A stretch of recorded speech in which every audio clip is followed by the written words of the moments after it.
Alright, ladies and gents, we got a 2004 F250 extended cab. Main problem is the extended doors will not open once they are closed. Previous owner, on at least the driver's side, had removed the latch up here so you could still use the door, and the bottom latch still worked for him, so that worked great.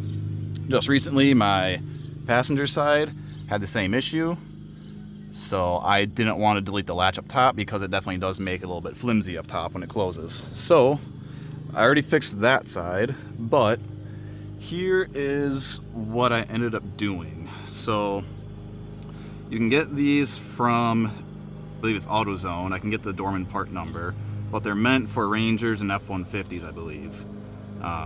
This basically replaces the plastic collar that Ford puts on these originally that eventually collapse and just break. So what you need to do is you can access the door panels and everything, take them off when the doors are closed, but what you do is you'll take out these two screws here that hold the window on. It's in those holes there typically, so they're easy to access with the Phillips. So I'll pop those two screws out and this whole top panel will pull off from the clips. As you can see, there's a clip here, clip there. Usually there's a clip there, I think, and I think there should be a clip here, two more over here. So that whole panel just pulls right off, and then there should be two 7mm bolts that will hold this lower door skin on. Pull those bolts off, lift up on the door skin, and then you can peel back your waterproofing. So what we'll want to do is basically, you can see where I was going to try doing the zip tie mod, but I wasn't too happy with it. It was very inconsistent, and you can see actually this one over here has collapsed already. So this is for the lower, this one's for the upper, and what we do is we take a T27, zip off the three bolts up top for this upper latch, and then take a needle nose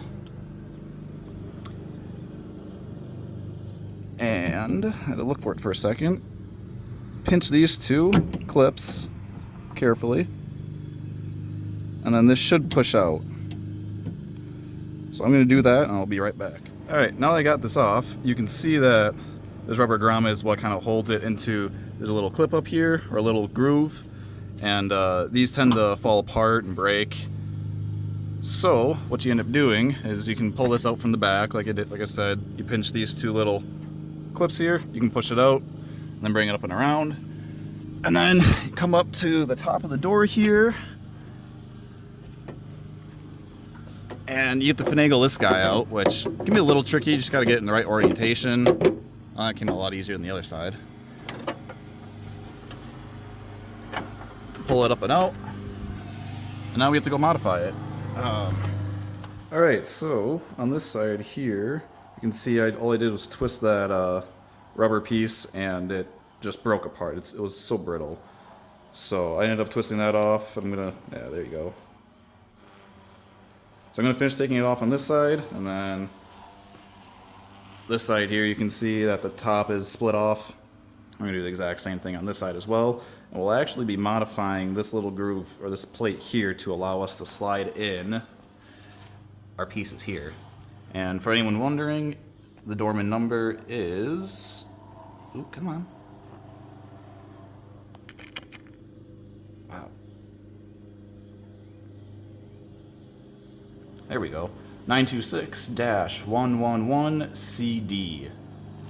So, all I do here is chuck her up in a vise, clamp her down just real nice and lightly, and then I will be taking my Dremel and a combination of a little rotary burr there, cut-off wheel, and I didn't actually use a stone in the last one, but you could use it if you wanted to try.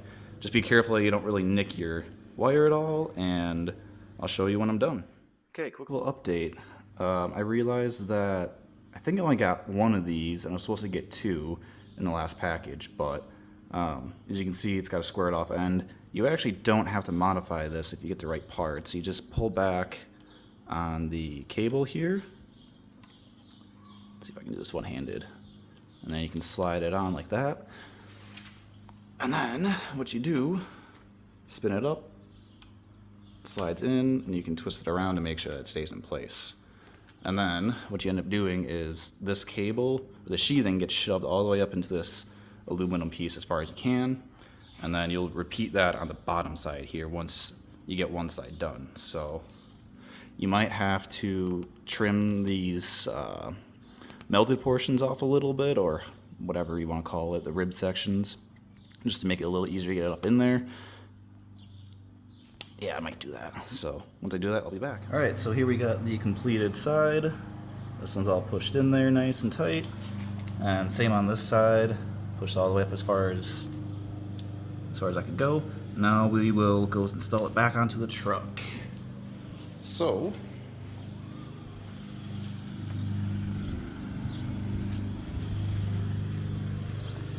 first things first, what you want to do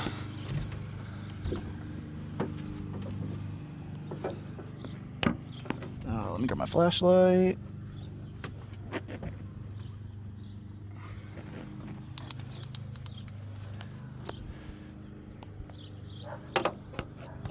Hopefully you can see in there, but there's that little U-channel there. That's where you want to throw the cable down. You don't want to go behind it. You want to go, there we go. You can kind of see a little better, I think. But you want to throw the wire down that area. Alright, so once you get the latch back in, you can just loosely put the bolts back into place. And then what you'll want to do is go fishing for your wire, which, there you go, now you can see that yellow down there. And what I like to do is just grab a screwdriver and kind of just poke and prod at it until I can kind of pull it towards me and eventually get it up behind this plate here. The other hint I'll give you guys is it's really nice to have a clamp ready so that when you go to stick your hand in there, you can maneuver your hand around the backside and the bottom. So you just clamp the handle together, right? And then when you want to go to put it in, you can use 2 fingers and push it in from here, and you can use the other hand over top. I'll try to get on video if I can, but it might be a little rough, so. Alright, so you can see now I got my clamp on the door handle to keep this latch out of my way, and I use both hands to maneuver the cable around the back there, and I have it in my fingers. Oh shit. Take 2. I actually have it started in the hole now, but it is nice to have your other hand on the top side here, kind of holding onto the cable. You can see my finger kind of pointing by the green thing, but you can hang onto the cable there, and then you can use the other hand to maneuver it into place, but just pop her in like that. And then the next thing you want to do is kind of reach up back here. And you remember how there was that groove, which you can vaguely see there? Well, you want that groove to go back up into that little opening that's above your latch spot there. So you have to pull up on it and slide it in. And just like that. So, in theory, this door should be fixed, but like I said before, I don't have that piece anymore, so I gotta go grab one from the scrapyard. But you should be able to repeat this process for this lower one as well. I haven't had an issue with these opening and closing, so I'm not gonna bother yet, but I'm sure it'll be in my future. I'll probably run a zip tie around these just so they stay in this groove here, and that way there's some tension on it, but I will be looking at getting the aluminum parts for these eventually, I'm sure, because it kind of sucks to rip it apart again, but it's not the worst. So, but hopefully this helps. Like I said, I really wanted to get this out there because I think this is a better solution than zip ties, and I think the part cost $15 in the end with tax, so it's definitely well worth the investment. And then you actually get a nice solid door close, because if I show you here, you can see how the top just, it flexes. I don't like it, and it closes like shit. So there you go. I guess in the end, all you got to do is tape this back up and throw your lower door skin on. There's just a little tangs in the back, which one of my panels, they all broke off from the previous owner, not knowing how to take this apart. So don't just rip it off. And then here you can see all your little clips. So good luck, and I will do my best to answer any questions you guys got. Thank you. All right, so I took out my passenger side, the one I had to modify, and you can see how much I took out, roughly where, and it's just in this plate right here that I just did this little bit of this clearance here, and it's just enough for it to slide in, and I don't think it'll be coming out, so just making sure I got rid of all my crap. Yep, I did. So there you can see backside of it as well. That's all I did was clear out the top here because I only got one of those squared off flanges. Probably a Doorman mistake. You probably don't have to do this, but if you do, here's what I did. So there we go.